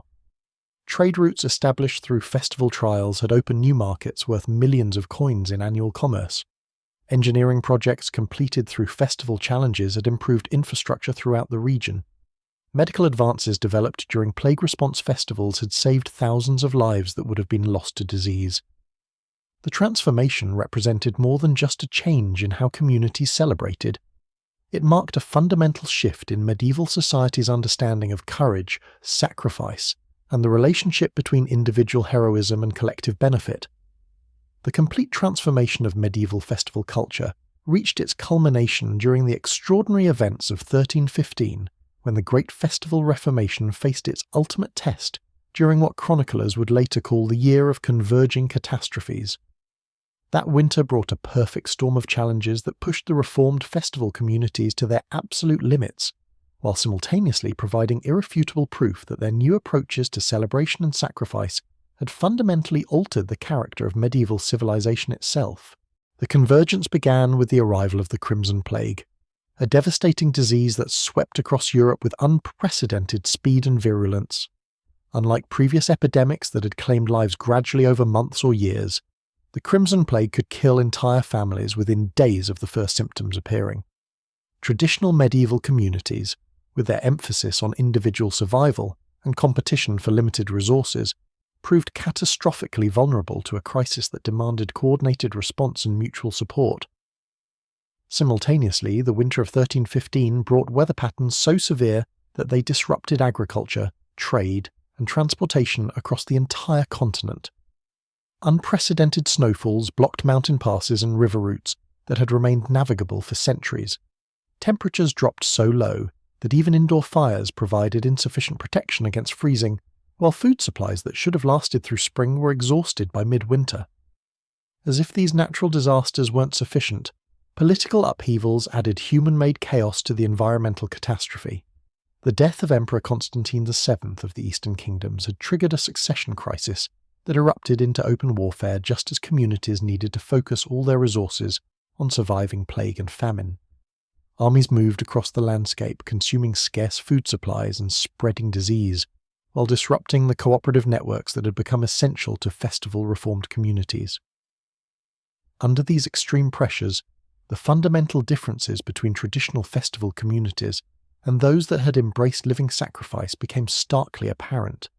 Communities still practicing traditional deadly festivals found themselves trapped in cycles of competition and violence that made coordinated crisis response nearly impossible.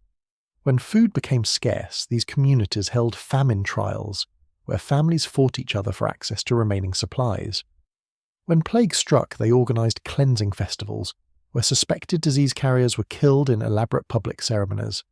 The results were predictably devastating. Traditional festival communities experienced mortality rates that approached total population collapse, with some settlements losing over 90% of their inhabitants to the combined effects of plague, famine, warfare, and festival violence. Chroniclers from the period describe entire regions where villages stood empty except for unburied corpses, their populations having literally killed themselves through festival competitions while crisis raged around them. In dramatic contrast, communities that had implemented living sacrifice festivals demonstrated resilience that seemed almost miraculous to contemporary observers. When the Crimson Plague reached Iron Vale, Thessa Brightforge organised what she called the Festival of Healing Courage, where participants competed to provide the most effective care for plague victims, while risking infection themselves. Instead of abandoning the sick or killing them to prevent contagion, the community channeled its festival traditions into systematic efforts to understand and combat the disease. The results exceeded everyone's expectations. Festival participants who volunteered to nurse plague victims developed crude but effective quarantine procedures that significantly reduced infection rates. Young people who competed in medicine trials discovered that certain local herbs could alleviate plague symptoms, while others learned to recognize early warning signs that allowed for faster isolation of new cases. Most remarkably, the community spirit fostered by constructive festival traditions motivated people to continue caring for each other, even when individual survival seemed impossible. Similar patterns emerged across the network of reformed festival communities. In the coastal city of Saltmere, the Storm Season Festival had evolved into sophisticated disaster response protocols that proved invaluable when unprecedented winter storms threatened to destroy the harbour and fishing fleet. Festival participants who had spent years competing in dangerous rescue operations were able to save both ships and lives that would have been lost under traditional approaches to crisis management. The mountain communities around Ironhold Keep faced perhaps the most severe challenges, as extreme weather cut them off from outside supplies, while plagues spread through their confined populations. However, their tradition of collaborative festival survival translated directly into coordinated efforts to maintain trade routes, share resources, and care for the sick. The Festival of the Iron Bond became a winter-long cooperative effort, where entire communities worked together to ensure that everyone survived until spring. Even King Roderick's court at Shadowthrone demonstrated the transformative power of reformed festival culture, when political crisis threatened to tear apart the kingdom's noble families. Instead of traditional succession battles that would have weakened the realm during external threats, the royal family organised a festival of unified crown, where potential heirs competed to demonstrate their ability to serve the kingdom's needs rather than their personal ambitions. The festival challenges included organising relief efforts for plague-stricken regions, coordinating military defences against invading armies, and developing new trade agreements to replace commerce disrupted by warfare. Rather than eliminating potential rivals, the succession process identified individuals whose skills and dedication would strengthen the kingdom during crisis. Princess Lyanna, now 21 and seasoned by years of collaborative festival experience, emerged as her father's chosen heir not through combat prowess, but through her demonstrated ability to inspire and coordinate complex relief operations. By spring of 1316, the contrast between traditional and reformed festival communities had become so stark that it triggered a continent-wide acceleration of the transformation process. Survivors from collapsed traditional communities fled to reformed settlements, bringing first-hand testimony about the devastating consequences of maintaining competitive, violent festival traditions during existential crises. Trade networks that had developed around living sacrifice festivals proved far more resilient than those dependent on traditional celebrations, creating powerful economic incentives for communities to abandon their deadly practices. Perhaps most significantly, the crisis had revealed that reformed festival communities weren't just better at surviving disasters, they were actively creating the social innovations that would define the next phase of medieval civilization. The collaborative skills, mutual trust, and service-oriented values fostered by living sacrifice festivals had generated advances in medicine, engineering, agriculture, and governance that surpassed anything achieved through traditional competitive approaches. The medical knowledge developed during plague response festivals led to the establishment of the first systematic hospitals in medieval Europe. Engineering techniques perfected during infrastructure building festival challenges revolutionized construction and transportation throughout the reformed regions. Agricultural innovations discovered through food security festival trials increased crop yields and reduced vulnerability to famine. Governance structures that emerged from collaborative festival experiences created more representative and responsive political institutions. The transformation was so profound that by 1320, the term festival itself had acquired completely different meanings in reformed versus traditional communities. In regions still practicing deadly celebrations, festivals remained synonymous with violence, spectacle, and waste of human life. In reformed areas, festivals had become synonymous with community service, collaborative problem-solving, and constructive risk-taking for collective benefit. The psychological transformation was equally dramatic. Children growing up in reformed festival communities developed fundamentally different relationships with concepts of courage, sacrifice, and community responsibility. Instead of learning that bravery meant willingness to kill or die for entertainment, they understood courage as willingness to risk safety for others' benefit. Instead of viewing sacrifice as meaningless loss of life, they saw it as purposeful dedication of personal resources to collective goals. Most remarkably, the reformed communities had discovered that constructive festival traditions were actually more effective at achieving the spiritual and psychological goals that had originally motivated deadly celebrations. The sense of transcendence, community bonding, and connection with divine purpose that medieval people sought through ritualized violence was more powerfully achieved through ritualized service. As the immediate crisis of 1315 to 1316 passed, the communities that had survived and thrived began to look toward a future that would be shaped by entirely new understandings of what it meant to celebrate, to take risks, and to demonstrate devotion to something larger than individual survival. Looking back across the centuries from our comfortable vantage point, it's almost impossible to comprehend the magnitude of transformation that occurred during those pivotal decades of the early 14th century.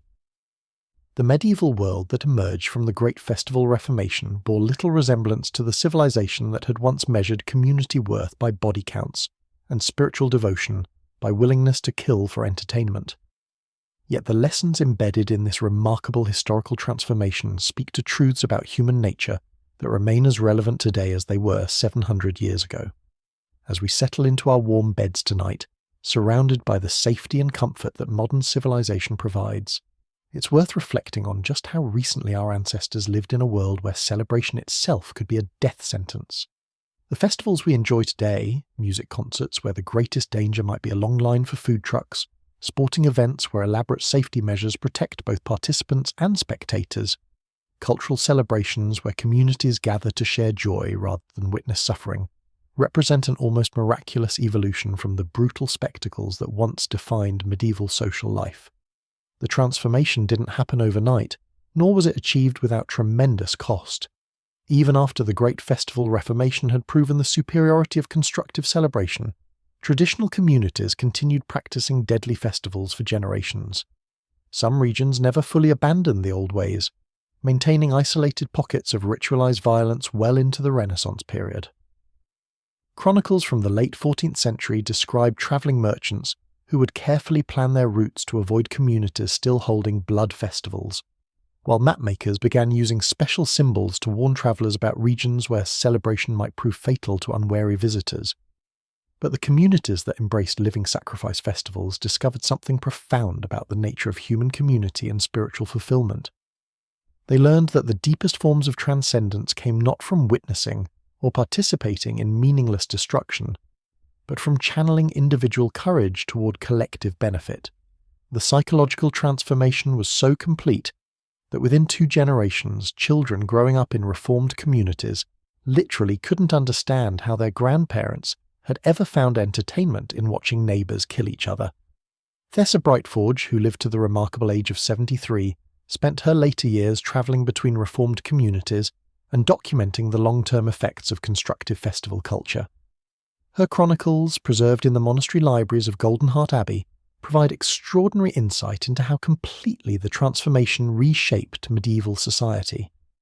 She wrote extensively about what she called the multiplication of courage, the discovery that bravery expressed through service generated exponentially greater benefits than bravery expressed through violence. In traditional festivals, she observed, one person's courage could at best inspire a few spectators, while typically resulting in the permanent loss of that individual's contributions to community life. In living sacrifice festivals, one person's courage created tangible benefits that improved life for entire communities, while simultaneously training that individual in skills and attitudes that made them more valuable community members for years to come. The mathematics were irrefutable. Constructive celebration multiplied human potential, while destructive celebration squandered it. The ripple effects extended far beyond festival seasons themselves. Communities that had learned to channel competitive instincts toward collaborative problem-solving found themselves better equipped to handle every aspect of medieval life. Trade negotiations became cooperative efforts to find mutually beneficial arrangements rather than zero-sum competitions where one party's gain required another's loss. Military conflicts increasingly involved strategic planning and diplomatic solutions rather than simply throwing soldiers at each other until one side was eliminated. Even romantic relationships and family dynamics were transformed as people learned to view love and commitment as opportunities for mutual growth rather than competitions for dominance and control. Perhaps most remarkably, the reformed communities discovered that their new approaches to celebration had unlocked human potential that traditional medieval society had never been able to access. The collaborative problem-solving skills developed through festival challenges led to technological innovations that accelerated the transition from medieval to Renaissance civilization. The trust and communication abilities fostered through constructive celebration enabled forms of economic cooperation that generated unprecedented prosperity. The service-oriented values cultivated through living sacrifice festivals created governance structures that represented early experiments in democratic participation. Sister Cordelia, whose ritual of sacred witness had planted the seeds of transformation at Saltmere, lived to see communities across Europe implementing variations of her innovations. Before her death in 1334, she wrote what many consider the definitive statement on the spiritual significance of the festival transformation. We sought the divine through death and found only death. When we learned to seek the divine through life, we discovered that God had been waiting for us all along in the simple act of caring for one another. Her words capture something essential about the human journey that extends far beyond medieval festival culture. Throughout history, human communities have repeatedly fallen into the trap of believing that meaning and transcendence must be purchased through suffering and violence. The medieval festival transformation proved that the opposite is true, that the deepest forms of spiritual fulfillment come through using our courage and creativity to reduce suffering and build flourishing communities. The lessons remain starkly relevant in our modern world, where we continue to grapple with questions about how to channel human competitive instincts toward constructive rather than destructive ends. Our entertainment culture still shows disturbing fascination with violence and conflict, though thankfully without the literal death tolls that characterize medieval celebrations. Our political systems often reward destructive competition over collaborative problem-solving. Our economic structures frequently create zero-sum competitions that waste human potential rather than multiplying it. Yet we also live in a world that has inherited many of the innovations pioneered by reformed festival communities. Our concepts of emergency response, community service, collaborative problem-solving and constructive risk-taking all trace their lineage back to the living sacrifice festivals that emerged from medieval Europe's darkest celebrations. Every time volunteers risk their safety to help disaster victims, every time communities organize collaborative projects to address shared challenges, every time individuals choose to channel their courage towards service rather than domination, we echo the discoveries made by people like Thessa Brightforge, Sister Cordelia, and the countless ordinary individuals who chose transformation over tradition. The stories we've explored tonight remind us that human nature is far more malleable than we often assume. Entire populations that had been conditioned to view ritualized killing as normal and necessary were able to transform their understanding of celebration, courage, and community within a single generation. If medieval communities could make such profound changes using only the limited communication and organizational tools available in the 14th century, imagine what might be possible with the resources and connectivity available to us today. As you drift off to sleep, perhaps you can carry with you the inspiration of those long-ago communities that chose to transform brutality into beauty, competition into collaboration, and meaningless death into meaningful life.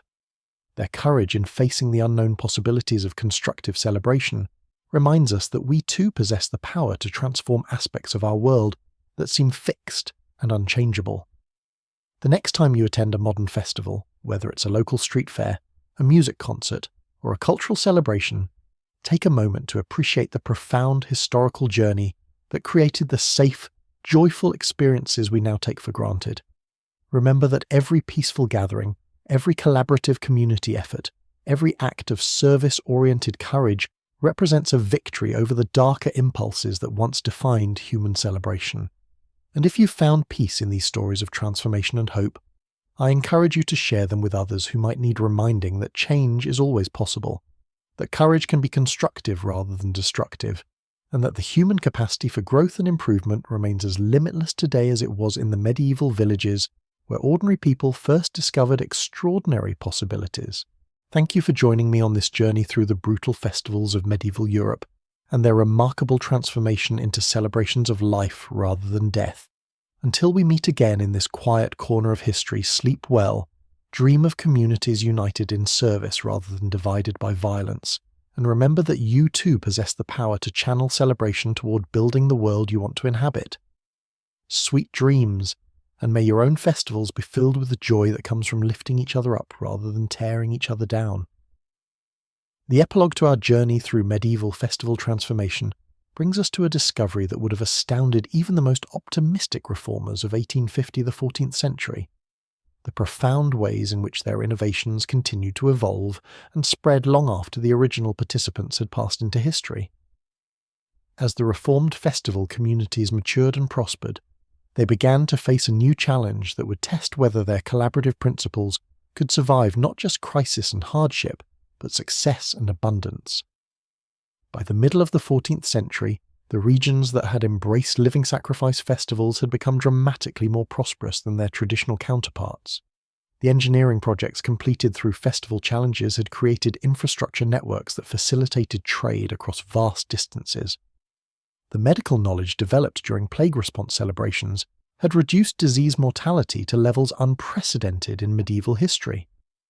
The agricultural innovations discovered through food security festivals had eliminated famine even during years of poor weather.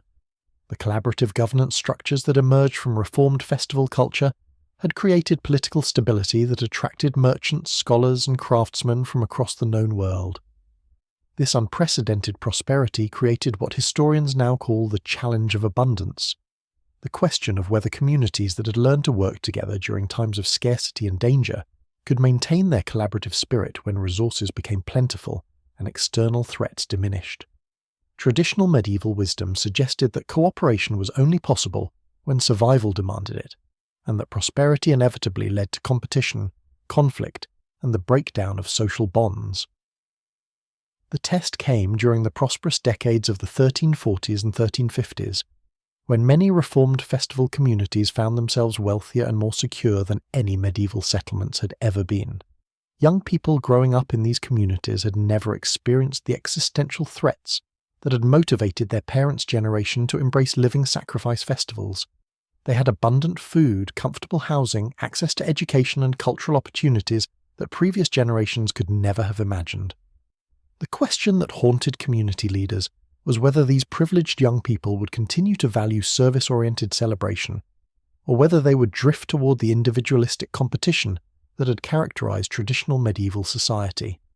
The answer came through what became known as the Festival of Expanding Circles, first implemented in the trading city of Goldenhaven in 1347. Recognizing that their own community had achieved unprecedented security and prosperity, Goldenhaven's residents made a collective decision to extend their festival innovations beyond their own borders.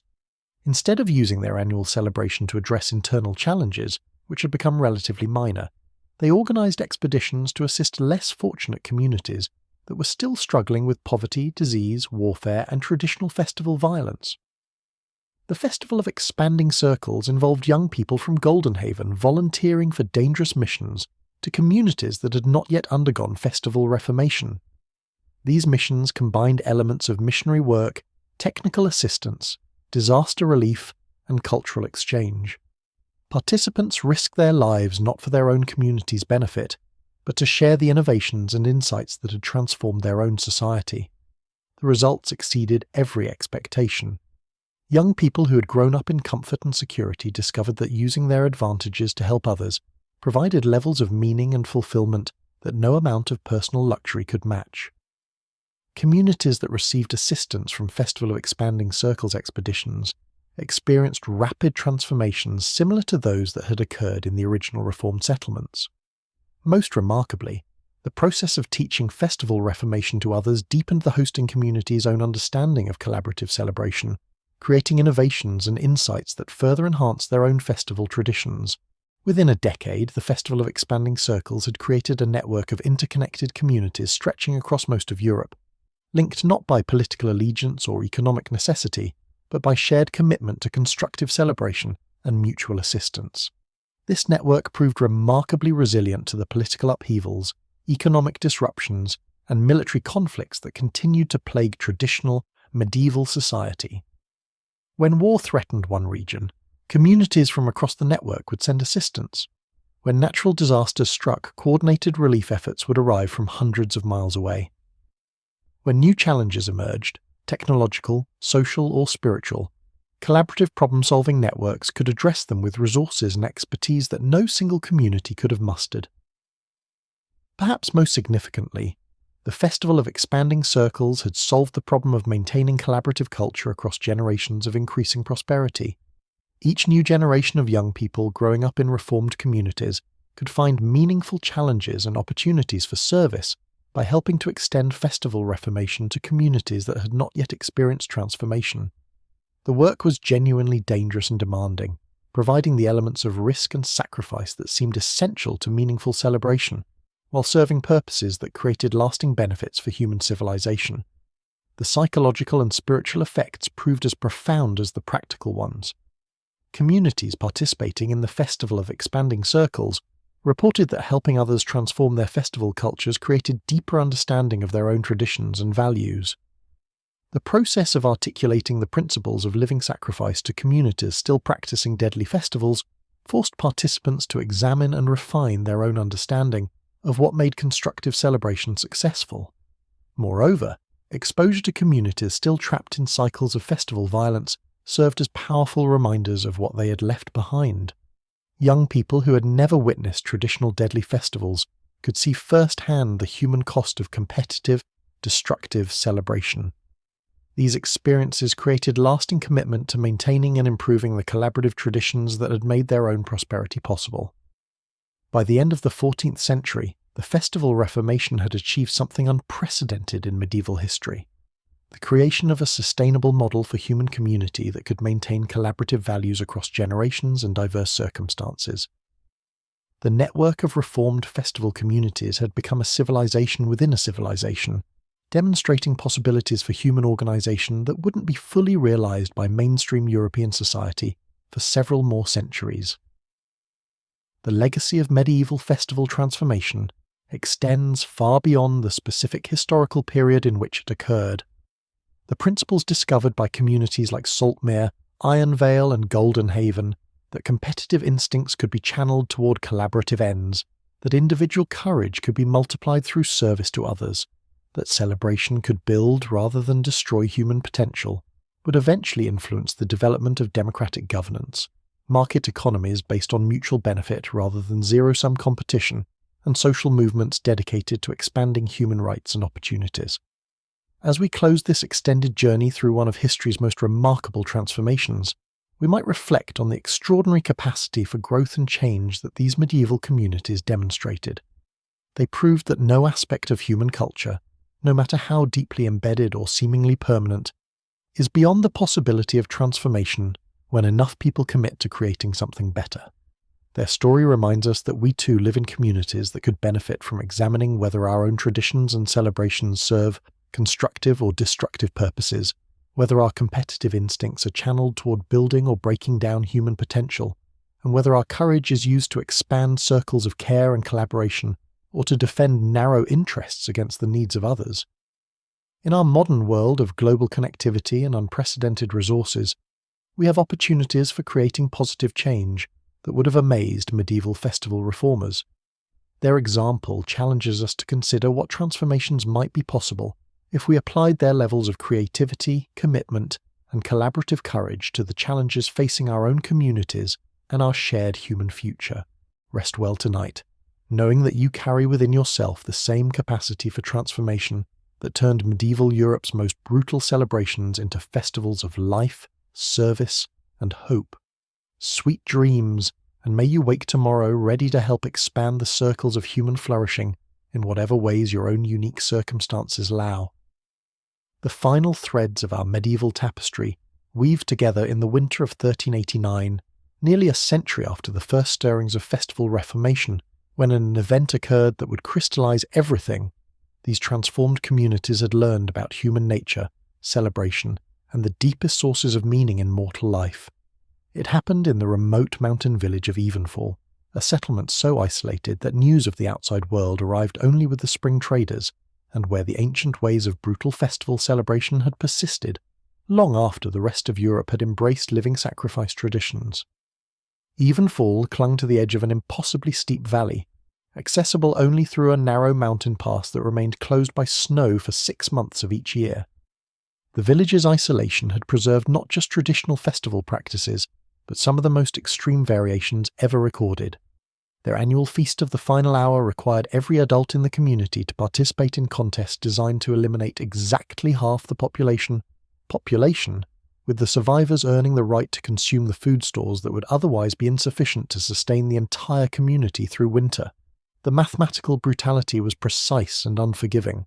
600 villagers entered the feast grounds each autumn, and 300 emerged. The selection process wasn't random or based on weakness.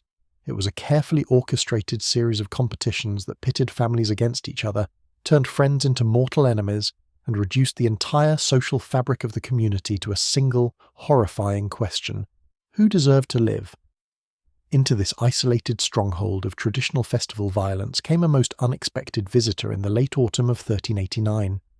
Brother Marcus of Goldenhaven, the grandson of Thessa Brightforge, had dedicated his life to what he called the final mission, seeking out the last remaining communities that practiced deadly festivals and offering them the knowledge that had transformed the rest of medieval Europe. At 62 years old, Marcus possessed both the physical stamina needed for dangerous mountain travel and the spiritual maturity required to approach communities that viewed outsiders as potential threats to their survival. Marcus arrived in Evenfall just 3 days before their scheduled Feast of the Final Hour, carrying with him not weapons or threats, but something far more dangerous to the village's traditional way of life: irrefutable proof that alternative approaches to celebration could work even under the most extreme circumstances. He brought detailed records of how isolated mountain communities similar to Evenfall had successfully transformed their festivals, documented evidence of the prosperity and stability that followed such transformations, and most importantly, a deep understanding of the psychological and spiritual needs that made deadly festivals seem necessary to communities that had never experienced alternatives. The village elders initially rejected Marcus's message with the scorn reserved for dangerous heretics. They had maintained their brutal traditions for over 2 centuries, they argued, and their community had survived when others had perished. The Feast of the Final Hour wasn't just tradition, it was the mathematical reality of mountain survival, where food stores genuinely couldn't sustain the entire population through winter isolation. Changing their festival practices would mean changing the fundamental equations that governed life and death in their harsh environment. But Marcus had encountered such arguments many times during his 40 years of mission work, and he had learned to respond not with theoretical discussions about the morality of violence, but with practical demonstrations of alternative possibilities. He requested permission to participate in the Feast of the Final Hour alongside the villagers, but with a crucial modification. Instead of competing for the right to consume limited food stores, He would compete for the opportunity to share knowledge that could increase the community's food production capacity. The challenge Marcus proposed was audacious in its simplicity. He would undergo all the same trials and risks as traditional feast participants, but instead of fighting to eliminate other contestants, he would work to help as many people as possible succeed in the challenges. If his collaborative approach resulted in higher overall survival rates than traditional competition, the village would agree to consider implementing festival reformation. If his methods failed, he would accept execution as a demonstration that traditional approaches were indeed necessary for mountain survival. The village elders agreed to this proposal partly because they were confident it would fail spectacularly, demonstrating to their own people the foolishness of abandoning proven survival strategies, and partly because they were genuinely curious about the innovations that had supposedly transformed the outside world. The Feast of the Final Hour would proceed as scheduled, but with the addition of Marcus as a special participant whose survival or death would serve as a test of competing approaches to celebration and community. What happened during the next 3 days would be remembered in Evenfall for generations, not because it was the village's last traditional festival, but because it became their first glimpse of what human community could achieve when collaborative principles were applied to seemingly impossible challenges. Marcus began by studying the specific trials that comprised the Feast of the Final Hour, analysing them not as competitions between individuals, but as problems that could potentially be solved through coordinated group effort. The traditional trials included crossing ice-covered chasms on rope bridges that could support only limited weight, retrieving supplies from caves guarded by territorial mountain bears, and surviving overnight exposure on windswept peaks during the season's first blizzards. Instead of approaching these challenges as individual tests of strength and courage, Marcus worked with small groups of villagers to develop collaborative strategies that could increase everyone's chances of survival. For the rope bridge crossings, he introduced techniques for distributing weight and providing mutual support that he had learned from mountain communities that had reformed their festivals decades earlier. For the bear cave retrievals, he shared knowledge about animal behavior and group coordination that could allow multiple people to succeed where individual efforts typically failed. Most remarkably for the overnight survival trials, Marcus demonstrated how groups could share body heat, pool resources, and take turns maintaining watch in ways that dramatically increased survival rates without requiring any individual to sacrifice their own safety for others. The results were extraordinary. By the end of the 3-day feast, not only had Marcus survived all the traditional trials, but every person who had chosen to work with him using collaborative methods had also survived. More importantly, the collaborative groups had succeeded in retrieving significantly more supplies than individual competitors, had discovered new food sources that traditional approaches had overlooked, and had developed innovative techniques for winter survival that could benefit the entire community. For the first time in Evenfall's history, the Feast of the Final Hour had ended with more resources available than when it began, rather than simply determining who would consume the existing limited supplies. The mathematical foundations of their traditional festival had been shattered not through moral arguments or external pressure, but through practical demonstration that their assumptions about scarcity and competition were based on incomplete understanding of what collaborative human effort could achieve. The transformation of Evenfall marked the symbolic completion of the Great Festival Reformation. With even the most isolated and traditional communities embracing living sacrifice festivals, medieval Europe had achieved something unprecedented in human history: the voluntary abandonment of systematic ritualized violence in favor of constructive celebration across an entire civilization. Brother Marcus spent his final years documenting the complete transformation, creating what would become known as the Chronicle of Completed Circles, a comprehensive record of how human communities could evolve beyond their most destructive impulses through patient work, practical demonstration, an unwavering commitment to the possibility that people could choose cooperation over competition even under the most challenging circumstances. As we bring our long journey through medieval festival culture to its close, we carry with us the knowledge that the human capacity for transformation extends far beyond what any single generation might imagine possible. The communities that chose to change their most fundamental traditions remind us that no aspect of our own culture is beyond the possibility of improvement, and that the collaborative principles they discovered remain as relevant today as they were 6 centuries ago. Sleep peacefully tonight, knowing that you are heir to a legacy of human communities that prove transformation is always possible, and that tomorrow brings new opportunities to help expand the circles of cooperation, service, and genuine celebration in our own time. The medieval festival reformers have shown us the way. Now it's our turn to continue their work. Up next, you've got 2 more standout stories right on your screen. If this one hit the mark, you won't want to pass these up, just click and check them out.